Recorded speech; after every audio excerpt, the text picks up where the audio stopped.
He is. All right, we have on the right Bonita wrestling coach Rob Froh, and to his right is his 106-pound junior, Chris Casanave. Did I say that right, Chris? Yes. Okay, so Chris, you started off the match. You got 16 points with a pin. In the what period was it? It was the first period. Okay.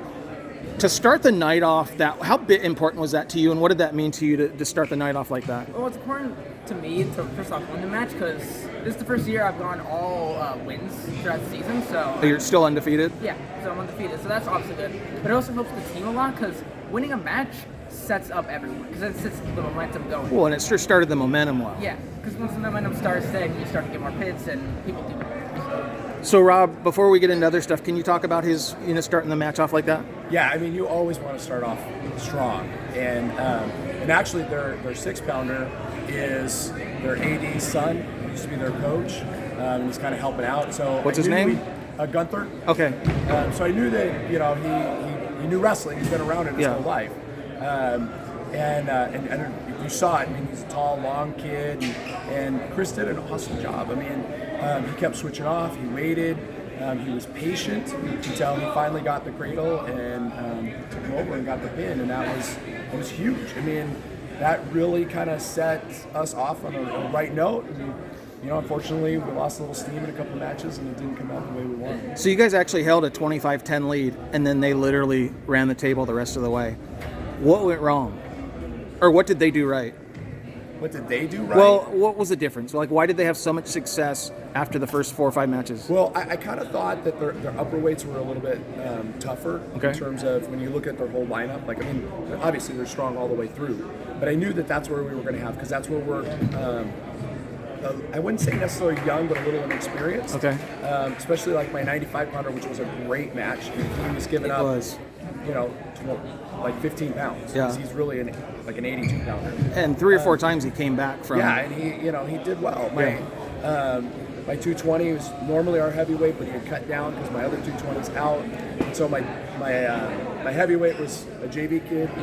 Andrew went out and did the best he can, but you're asking him to step into a varsity match for a league title, and that's hard. So. I don't know if they did anything different, or we ran out. I don't think we ran out of gas. Did they just have more guys though? I mean, did they have more? Did the better team win? You know what? Honestly, I think it's one of those things where we could wrestle 10 times and it could be 5-5. Okay. You know what I mean? Or 6-4, or what? I mean, we're pretty evenly matched. Okay. We had, like I told the guys, we had a couple of calls not go our way, but you got to rebound from that. You can't use that as an excuse. What did you feel like went well for you guys tonight, and then what was kind of disappointing as a team?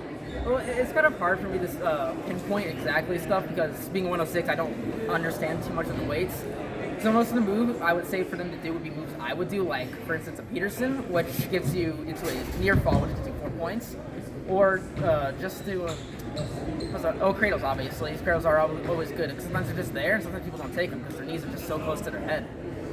So I mean, there's a couple times where I feel like they shouldn't be doing head and arms because head and arms are very risky moves and take a lot of energy. So I feel like we were doing some moves that we shouldn't be doing. But overall, I feel like the team wrestled pretty well, and I'm pretty proud of my team. Okay. Rob, I know this is it's going to sound like I'm... Anyways, Ric Flair is?